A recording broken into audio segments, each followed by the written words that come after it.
Today I'm going to make something a little bit more in keeping with the time of year, which is Valentine's Day.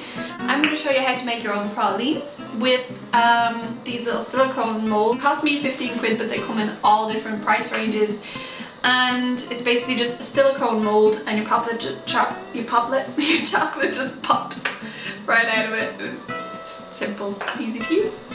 So it's real simple to make. I'm going to be adding alcohol. One half is going to be Irish whiskey, and then the second half is going to be with like a Cerry Liquor. I'm going to show you how to make something yummy, and then I'm going to eat in front of you and make you want to cook it, hopefully. So here's an overview of all the ingredients that we're going to be using today. If you don't want to use alcohol in it, you can just leave that out. And if you want a list of the ingredients, pause in a moment, or for the full recipe in the description bar down below, have a peek.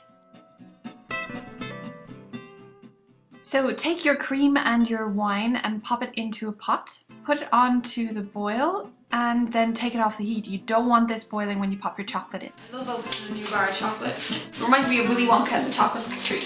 And the smell, there's a few smells that are amazing, like when you open a new bag of coffee beans. I don't actually drink coffee because it just turns me into a squirrel, but I love the smell of the beans when you open the bag first. And just another one of those things that are just amazing.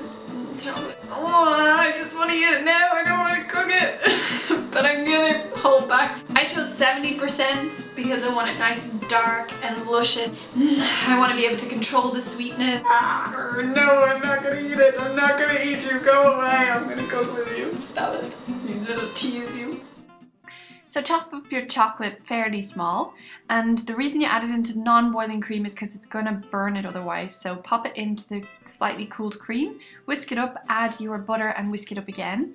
I separated mine into 2 equal parts because I'm adding 2 different alcohols, but if you're adding just one, then leave it as it is and just whisk in the one. So grab the other chocolate bar, half it, chop one side finer and the other side can just stay chunky. Tempering chocolate is a technique that keeps the chocolate shiny and delicious looking. I have a technique to show you that works. Doesn't involve using, you know, thermometers and marble surfaces. Basically you just melt half the chocolate and then put the other half of the chocolate in and mix it up, and that chocolate will cool down your mix already, and afterwards your chocolate will be shiny and delicious and you'll want to eat it. So pop water in a pot on a simmer, put a heat-proof bowl on the top and take half of the bar and start to melt it down, the chunkier half. Then take that off the heat and add the rest of the chocolate and stir it until it's all melted. And now you can start pouring it into your molds, just filling them up. It doesn't really matter how, because you're going to wiggle it all about until it covers every surface, and then flip it over and let it pour back into the bowl. Now you want to clean the edges off with a spatula and then just flip it out again so there's not too much excess in there. And then shortly pop it into the fridge. So I've taken my mold out of the fridge. Now all we gotta do is fill them. If you don't have a piping bag, you can use a freezer bag. Just snip one of the corners off and yeah, it'll work just as well. But I'm also gonna use a spoon and my fingers. You can do it either way. I mean, it's not rocket science. I wouldn't be able to cook if it was rocket science.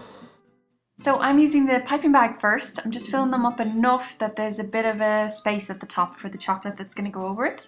And then I use the spoon and my finger, which is a lot messier, so make sure you clean the edges with a clean finger.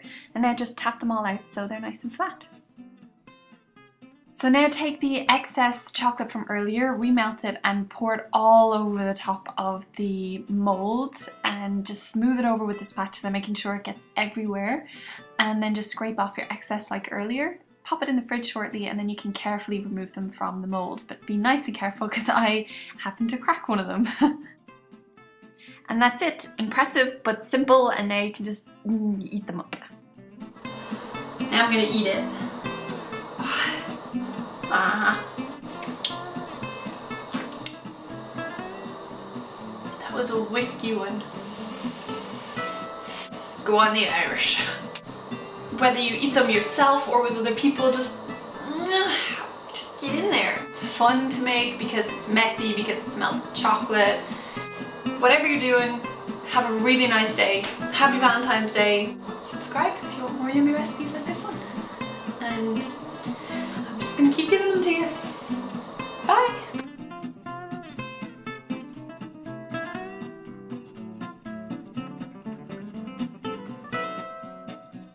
I'm gonna do something very cheesy right now. I'm gonna be cheesy and I'm gonna say Happy Valentine's Day to my boyfriend of nearly 10 years who I love very much. Happy Valentine's Day.